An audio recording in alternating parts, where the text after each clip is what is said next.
Well, one thing that's fascinating is she point blank tells the Justice Department, quote, "I was part of the beginning process of the Clinton Global Initiative." And then she goes on to say that she believes Jeffrey Epstein actually funded the Clinton Global Initiative and that they came up with the idea together while on a trip to Davos. Now, we know that this lines up with the exact start of the Clinton Foundation in 2002, was exactly when Jeffrey Epstein was flying President Clinton around personally as kind of aerial chauffeur around Africa. I think they went to 5 different countries in Africa together publicly. And this was actually part of the process that I think brought Jeffrey Epstein a little bit too close to the sun, was when he was personally flying President Clinton around while President Clinton was setting up the Clinton Foundation.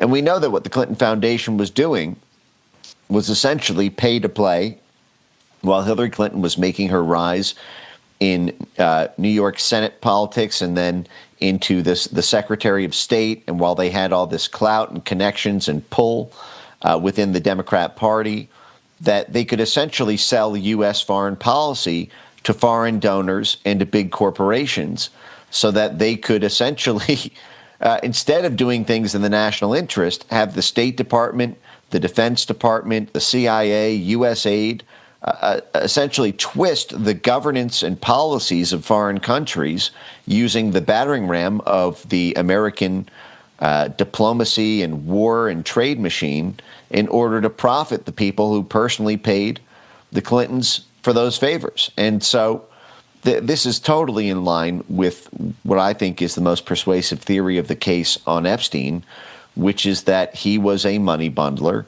He helped in the structuring of these complex faux philanthropic influence machines.